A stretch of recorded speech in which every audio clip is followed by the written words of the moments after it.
بسم الله والصلاة والسلام على رسول الله. إن شاء الله النهاردة هنكمل معانا شرح الموديلنج الخاص بالمشروع ده. كنا وصلنا المرة اللي فاتت لحاجة زي كده، لو نفتكر إن إحنا كنا عملنا ديزاين لحاجة بالشكل ده، وأنا عملت عليه بعض تعديلات بسيطة عشان خاطر بس نظبط الدنيا هنا بالنسبة للمراية، وهنحط البورتريه دلوقتي. والجزء اللي هنا حابب برضه أشرحه.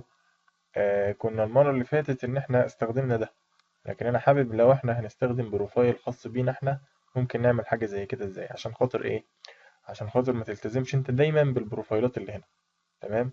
ولو في بروفايل برضو انت يعني بتستخدمه كتير في الاسقف عندك مثلا، ممكن ازاي تضيفه لللايبراري.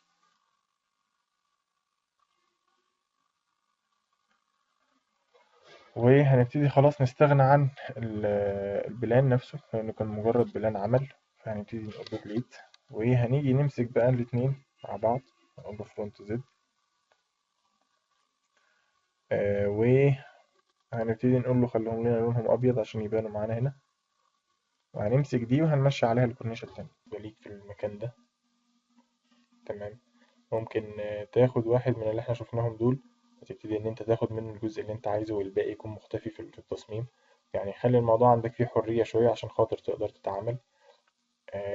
ممكن في بلوكات جاهزة للأبواب والشبابيك في فوليوم كامل في ايفر موشن. الناس اللي عندها ايفر موشن برضو بيكون النسبة مشوهة بتبوظ منك، فيفضلش ان انت تعمل كده. يعني لما تيجي تسكل ستارة تسكلها كلها على بعضها، كلها تزيد في كل الأبعاد، مفيش مشكلة عندي. لكن إن أنت تسكلها في اتجاه واحد دي بيكون فيها مشكلة.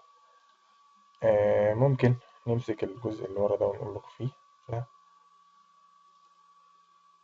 بالشكل ده، ونقول له كوبي، ونقول له ميرور، ونقول له اوكي، ونقول له هات لنا الكلام ده.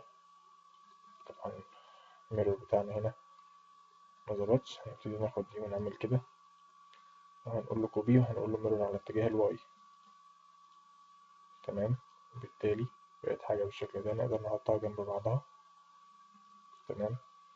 وهكذا بما ان التشوه بتاعك بدأ يروح. ودي من الحاجات الادفانسد اللي انت تقدر تعالج بيها التشوهات البسيطة اللي بتجيلك في البلوكات.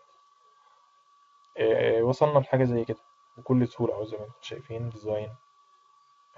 اللي يشوفه ممكن يقول عليه صعب، لكن اهو خطوة بخطوة انت بتبتدي توصل للي انت عايزه. والتشكيل اللي في الأرضيات ده كله خامات، يعني لو جينا هنا هتلاقي ده كله خامة. ودي برضو دايرة معمول فيها خامة مختلفة جاهزة برضو. والبلوكات الأكسسوارز دي برضو عايز الناس تبتدي تحطها بإيديها، والنجف كذلك. تمام. هنبتدي برضو نشوف موضوع النجف ده وازاي بيتم الإنارة بتاعته من المرات الجاية. كده خلصنا، وأشكركم والسلام عليكم.